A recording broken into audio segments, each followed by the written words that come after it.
India's auto industry is locked in a fierce battle over new fuel efficiency rules that could reshape the country's car market. At the heart of this dispute are the proposed CAFE 3 norms, which have split manufacturers into two opposing camps, with market leader Maruti Suzuki on one side and Tata Motors, Hyundai and Mahindra on the other. So what exactly are CAFE norms? CAFE stands for Corporate Average Fuel Efficiency. These standards were first introduced in 2017 under the Energy Conservation Act to reduce fuel consumption and lower CO2 emissions from passenger vehicles weighing less than 3,500 kilograms.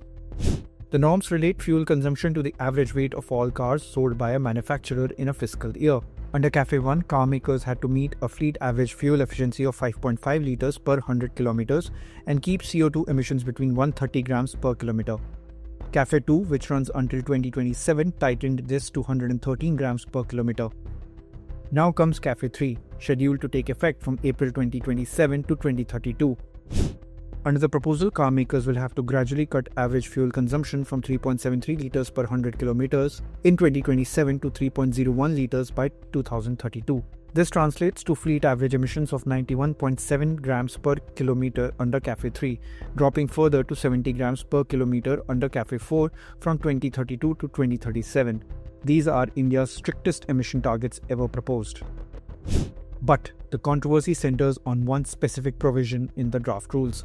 Under India's current CAFE norms, the quantity of permissible CO2 emissions applies to all passenger cars weighing less than 3,500 kg. The new proposed rule aims to tighten average CO2 emissions to 91.7 grams per kilometer from a previous target of 113 grams per kilometer. The proposed rule claims to make it tougher for small cars to meet the target compared with the large SUVs, pushing companies to sell more EVs. The proposal does offer relaxation for select small petrol cars, those under 909 kg with engines up to 1200 cubic centimeters and maximum length of 4000 millimeters. These vehicles would get an additional reduction of 3 grams when calculating CO2 emissions. This seemingly small concession has triggered a major industry divide. Maruti Suzuki strongly supports this weight-based relief. The company argues that more than 90% of the world's automobile market provides structured relaxations for small cars, with China doing it at 1,090 kilograms, Europe below 1,115 kilograms, and Korea at 1,100 kilograms. Maruti has warned that cars weighing less than 909 kgs would have to be discontinued if emission targets are unscientific and unjust. On the opposing side, Tata Motors has taken a firm stand against any weight-based concessions.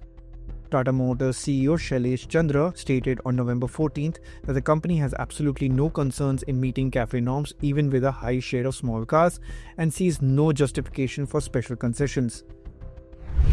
Chandra pointed out that Tata Motors is the second largest producer of small cars with over 85% of its sales from this segment, yet has no concern about meeting CAFE norms. He warned that using weight as a criterion could undermine safety and conflict with efforts to improve vehicle safety. Tata Motors, Hyundai, Mahindra and MG Motor have jointly appealed to the government to withdraw the weight-based emission concession, arguing that it would primarily benefit just one manufacturer. MG Motor highlighted in its letter that over 95% of the cars under 909 kilograms come from a single car maker. Industry data indicates that for Maruti Suzuki, about 16% of sales still come from cars in this category. The stakes are enormous. Penalties for violations can be severe, with fines of 25,000 rupees per vehicle for minor shortfalls and 50,000 rupees per vehicle for major violations, plus a base penalty of rupees 10 lakhs. If uniform CAFE 3 targets are enforced, small car prices could rise as brands add efficiency technology, but if the small car relaxation stays, entry-level models may remain more affordable. The divide is so severe that the industry body Society of Indian Automobile Manufacturers could not reach a consensus and has asked the government to decide the norms. As India pushes towards cleaner mobility and its goal of 30% electric vehicle sales by 2030, the final shape of CAFE 3 norms will determine not just which companies win or lose, but also the future of affordability and availability of small cars that millions of Indians depend on. For more news and updates, keep watching Live Mint.